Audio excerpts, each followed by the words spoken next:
नमस्कार दोस्तों। आज बात करेंगे हम इंडिया की जो ई रुपीज है इसके बारे में, क्योंकि अभी रिसेंट में आया कि ई रुपीज ने एक लंबी छलांग मारी है इंडियन मार्केट में।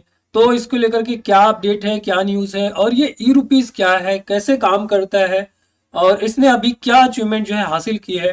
तो बहुत कुछ है जानने के लिए इस वीडियो में, तो बिना देर के स्टार्ट करते हैं आज की ये वीडियो। तो जैसा कि आप यहाँ पे द इकोनॉमिक टाइम्स में आप देख पा रहे होगे, यहाँ पे न्यूज है India digital currency transaction top 1 million per day in December. तो दोस्तों ये जो इंडिया की जो ई रुपीज है जिसको हम डिजिटल करेंसी भी बोलते हैं, तो डिजिटल करेंसी ने दोस्तों दिसंबर में ही पर डे 1 मिलियन जो ट्रांजेक्शन है उसको जो है टॉप किया हुआ है। तो जो डिजिटल करेंसी है उसका जो ट्रांजेक्शन है वो पर डे 1 मिलियन से भी ज्यादा हो चुका है दिसंबर में ही, दिसंबर 2023 में ही। तो दोस्तों जो ई रुपीज है उसका जो ऑफिशियल नेम है दोस्तों वो है सेंट्रल बैंक डिजिटल करेंसी, ठीक है, CBDC। तो दोस्तों ई रुपीज का जो ऑफिशियल नाम है दोस्तों वो है सेंट्रल बैंक डिजिटल करेंसी, यानी कि CBDC, central bank digital currency, ठीक है। इसको शॉर्ट में CBDC बोलते हैं। ये क्या है? ये एक डिजिटल करेंसी है इंडिया की दोस्तों, और इसने जो है 27 दिसंबर को ही जो टारगेट था इनका 1 मिलियन पर डे का, उसको जो है इन्होंने क्रॉस कर लिया है। मतलब जो डिजिटल ट्रांजेक्शन है वो 27 दिसंबर को 1 मिलियन पर डे जो है इसको भी क्रॉस कर लिया है। ऐसा किसने बताया दोस्तों? ऐसा बताया जो आरबीआई के गवर्नर हैं शक्तिकांत दास, इन्होंने जो है बताया। इन्होंने ये भी बताया कि फिनटेक फ्रंट पे जो यूपीआई की जो हमारी जो सक्सेस स्टोरी है दोस्तों, ये एक इंटरनेशनल मॉडल बन चुका है। क्योंकि आपको मालूम है कि जब से यूपीआई आया है, हालांकि देखो तो यूपीआई को आए हुए 6 से 7 साल हो ही गए, और जब से यूपीआई आया हुआ है इसने जो है फिनटेक यानी फाइनेंशियल जो टेक्नोलॉजी में बहुत ही उछाल जो है मिला हुआ है इंडिया को। और आज के समय में आपको मालूम है कि हर आपको जो है पर्सन आपको यूपीआई यूज करते हुए मिल जाएगा। और ये जो यूपीआई जो तेजी से जो है बूम किया हुआ दोस्तों, कोविड-19 का जब समय था उस समय से जो है यूपीआई बहुत तेजी से बूम किया, और आज लगभग हर व्यक्ति के हाथों में मतलब मोबाइल में आपको यूपीआई मिल जाएगा, और हर दूसरा व्यक्ति आपको यूपीआई का यूज करता हुआ दिख जाएगा। तो ये जो यूपीआई की जो सक्सेस स्टोरी है, जो ऑनलाइन पेमेंट करना आज के समय में इतना आसान हो गया है दोस्तों, ये हर देश में आपको इतना आसान ऑनलाइन पेमेंट नहीं मिलेगा दोस्तों। ये सिर्फ इंडिया में जो है अभी तक सक्सेस हो पाया कि इंडिया में जो ऑनलाइन ट्रांजेक्शन है इतना आसान हो गया है। किसके आने के लिए दोस्तों? यूपीआई के आने से। आज ये यूपीआई जो इंडिया की जो सक्सेस स्टोरी है यूपीआई के सेंस में देखा जाए तो यह एक नेशनल और इंटरनेशनल मॉडल बन चुका है। तो और जो शक्तिकांत दास है उनका ये भी कहना है कि जिस तरीके से यूपीआई जो है ये एक इंटरनेशनल मॉडल बन चुका है यूपीआई की सक्सेस स्टोरी, ठीक उसी प्रकार हमने जो है जो हमारी ई रुपीज है उसमें भी हमको जो है एक अच्छा रिजल्ट देखने को मिला है। और हमने जो टारगेट रखा था, हालांकि आपको बता दें कि दिसंबर 2022 के स्टार्ट में ही ये जो इंडिया की ई रुपीज है जिसको लॉन्च किया गया था, ये टारगेट रखा गया था कि दिसंबर 2023 से पहले पहले उनका जो आरबीआई का जो टारगेट था वो था कि ई रुपीज के through 1 million transaction per day होना चाहिए। और अभी जो है 27 दिसंबर को इंडिया को ये सक्सेस मिली कि जो ई रुपीज के रूप से 1 मिलियन ट्रांजेक्शन जो है पर डे का जो टारगेट था उससे कहीं ऊपर जो है हमारा ट्रांजेक्शन ई रुपी के थ्रू देखने को मिला। विस्तार से बात करते हैं सीबीडीसी के बारे में, सेंट्रल बैंक डिजिटल करेंसी के बारे में। दोस्तों जिस तरीके से हमारा जो वॉलेट होता है, हमारे पर्स जिसको बोलते हैं हम हिंदी में, जिस तरीके से हमारा वॉलेट होता है, ठीक उसी और वॉलेट में हमारी जो है करेंसीज होती है, मतलब फिजिकल नोट या जो भी रुपीस वगैरह होता है, क्वाइंस वगैरह होता है, ठीक उसी प्रकार जो है इसी का जो है डिजिटल फॉर्म है ये हमारा ई रुपीस सीबीडीसी। सीबीडीसी क्या है दोस्तों? हमारा जो वॉलेट होता है, फिजिकल वॉलेट, उसी का एक तरह से आप देखो कि उसका जो है डिजिटल फॉर्म है। और दोस्तों ये सीबीडीसी को जो है क्यों लाया गया? क्योंकि आपको मालूम है कि इससे पहले जो है जो क्रिप्टो करेंसी है इसकी बहुत ज्यादा चर्चा हो रही थी।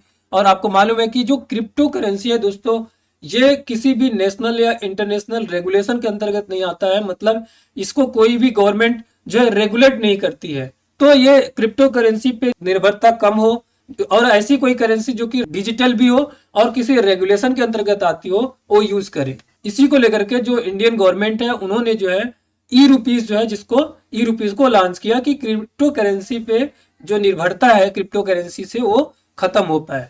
दोस्तों आपको बता दें कि जो हमारा वॉलेट होता है, वॉलेट में जो हमारे पैसे होते हैं फिजिकल, उसको फिएट करेंसी बोलते हैं। क्या बोलते हैं दोस्तों? Fiat currency. तो जिस तरीके से हमारा जो वॉलेट होता है, वॉलेट में जो पैसे होते हैं वो फिएट करेंसी होता है, फिजिकल नोट, ठीक उसी प्रकार जो हमारा सीबीडीसी है, जो कि हमारा डिजिटल रुपी बोल सकते हैं इसको हम, ये भी एक फिएट करेंसी है। मतलब सेम, उसकी जितनी वैल्यू है उतनी वैल्यू इसकी भी है, बट यही है कि एक डिजिटल करेंसी है और वह एक फिजिकल करेंसी है। तो हमारी जो फिएट करेंसी है, जिस तरीके से हमारा जो फिजिकल करेंसी है, जो नोट वगैरह पर्स में लेके चलते हैं, हमारा ये नेशनल करेंसी है हमारी। तो ठीक इसी प्रकार जो सीबीडीसी है दोस्तों, ऑनलाइन जो हमारी करेंसी है, ये भी एक फिएट करेंसी के अंतर्गत आती है। अब बात करते हैं दोस्तों कि जो ई रूपी है ये काम कैसे करती है ना। ई रूपी, इसको डिजिटल रूपी भी बोलते हैं, सीबीडीसी भी बोलते हैं, सेंट्रल बैंक डिजिटल करेंसी भी बोलते हैं। तो बात करते हैं कि ये काम कैसे करता है। तो दोस्तों जिस तरीके से आपने पेटीएम वगैरह का यूज किया होगा, पेटीएम वॉलेट का यूज किया होगा, आप क्या करते थे कि आपके जो अकाउंट में जो पैसा होता था उसको कुछ पैसे को आप वॉलेट में डाल के रखते थे और बाद में उसको पेमेंट करते थे। तो ठीक इसी प्रकार दोस्तों ये जो हमारा डिजिटल रुपी है, तो दोस्तों ऐसे स्मार्टफोन जिसमें जो है एंड्रॉइड ऑपरेटिंग सिस्टम का इस्तेमाल किया जाता है, हालांकि ये अभी तक एंड्रॉइड के लिए सीमित किया गया, एप्पल के लिए अवेलेबल नहीं है। तो जो हमारे स्मार्टफोन में जो एंड्रॉइड ऑपरेटिंग सिस्टम है, अगर उसमें जो है आपको एक ऐप मिल जाएगा, ई रूपीज डिजिटल वॉलेट के नाम से आपको ऐप मिल जाएगा। मतलब आपके जो अकाउंट में जो बैलेंस होगा उसको वॉलेट में डाल पाओगे और बाद में उसको आप यूज कर पाओगे। अब बात करते हैं कि अगर आपको एक दूसरे से मतलब किसी को ट्रांजैक्शन करना है ई रूपीज, तो आप कैसे ट्रांजैक्शन कर पाओगे। जिस तरीके से आप एक ऐप इस्तेमाल करते हो जिसमें ई रूपीज, जिसमें आपने वॉलेट रखा है, अगर सेम ऐप दूसरा बंदा भी इस्तेमाल कर रहा है या कोई भी इस्तेमाल कर रहा है और उसमें भी वही ऐप का इस्तेमाल कर रहा हो जिसमें उसने ई रूपीज को वॉलेट में रखा हुआ है, तब जा करके आप जो है अदर पर्सन को आप ई रूपीज जो है इसको सेंड कर पाओगे। तो किसी भी चाहे इंडिविजुअल को आपको सेंड करना हो, आप सेंड कर सकते, मर्चेंट है उनको भी आप जो है इसको भेज पाओगे। तो कुल मिलाकर के आपको बताया कि ये जितनी वैल्यू हमारी फिजिकल नोट की होती है उतनी सेम जो वैल्यू होती है हमारी डिजिटल करेंसी की भी होती है। अब दोस्तों आपको मालूम है कि आप यूपीआई यूज कर रहे हो, काफी समय से 6-7 साल से आप यूपीआई यूज कर रहे हो और अभी आपको जो है ई रूपीज सुनने को मिल रहा है। तो दोस्तों अब बात करते हैं कि जो ई रूपीज है ये यूपीआई से किस तरीके से अलग है। दोस्तों अगर पहले यूपीआई की बात करें तो दोस्तों ये जो यूपीआई है ये सेटलमेंट बेसिस पे वर्क करता है। सेटलमेंट बेसिस का मतलब क्या हो गया कि जैसे में मान लीजिए कि आपका जो बैंक है वो एचडीएफसी बैंक है और जिस पर्सन को आप यूपीआई पेमेंट कर रहे हो उसका जो है मान लीजिए पंजाब नेशनल बैंक है। तो यहाँ पे दो अलग अलग बैंक है। तो यहाँ पे क्या होता है, यहाँ पे होता है दोस्तों इंटर बैंक सेटलमेंट। क्या होता है दोस्तों? इंटर बैंक सेटलमेंट, जिसमें क्या होता है जैसे आपने पैसा भेजा तो यहाँ से पैसा आपको जो है दिखा देता है कि पैसा आपका जो है कट गया और उस पर्सन को भी तुरंत आपको जो है पैसा दिखा दिया जाता है कि उसको पैसा आ गया। और अगर तुरंत वो निकालना भी चाहे तो पैसा निकाल लेता है। लेकिन उस समय जो है वो आपका पैसा उसको नहीं गया है, उसमें जो है बैंक का पैसा जो है अदर पर्सन को जाता है और बाद में आपका जो पैसा है उसको जाने में, अगले बैंक व्यक्ति के बैंक अकाउंट तक पहुंचने में जो है उसको कितने लगते हैं दोस्तों? उसको 1 दिन लगता है। तो सेटलमेंट बेसिस पे ये होता है। यूपीआई आप ऐसे समझो कि एक प्लेटफॉर्म की तरह काम करता है। आपके बैंक अकाउंट में जो पैसा है उसको जो है किसी दूसरे बंदे के जो है बैंक अकाउंट में जो है उसको भेजता है। ठीक है, तो ये एक प्लेटफॉर्म की तरह काम करता है जिसमें 1 दिन का टाइम लगता है। हालांकि आपको पता नहीं चलता लेकिन 1 दिन का इसमें टाइम लगता है। लेकिन ई रूपीज के केस में दोस्तों ऐसा नहीं है। ई रूपीज केस में ऐसा नहीं है क्योंकि ई रूपीज में जो है डायरेक्ट आपका जो है जैसे डायरेक्ट आपके अकाउंट में जाता है। यहाँ पे जो है कोई प्लेटफॉर्म नहीं है। यूपीआई क्या है? एक तरह से बीच में एक मीडिएटर है, एक प्लेटफॉर्म है जो कि आपके अकाउंट से पैसा दूसरों के अकाउंट तक पहुंचा रहा है। लेकिन ई रूपीज के केस में ऐसा नहीं है। इसमें आपका जो पैसा है वो डायरेक्ट आपके मतलब आपने अगर अपने अकाउंट से दूसरे भेजा तो उसका डायरेक्ट अदर पर्सन के अकाउंट में जाता है ना। तो ये चीज है। और सबसे बड़ी चीज ये इसमें रिस्क नहीं है। रिस्क क्यों नहीं है? क्योंकि ये डायरेक्ट जो है आरबीआई के द्वारा रेगुलेट किया जाता है। आरबीआई इसको डायरेक्ट इशू करती है और ये फास्टर वर्क भी करता है ना। ये फास्टर वर्क करता है क्योंकि आपका डायरेक्ट बैंक अकाउंट में जाता है।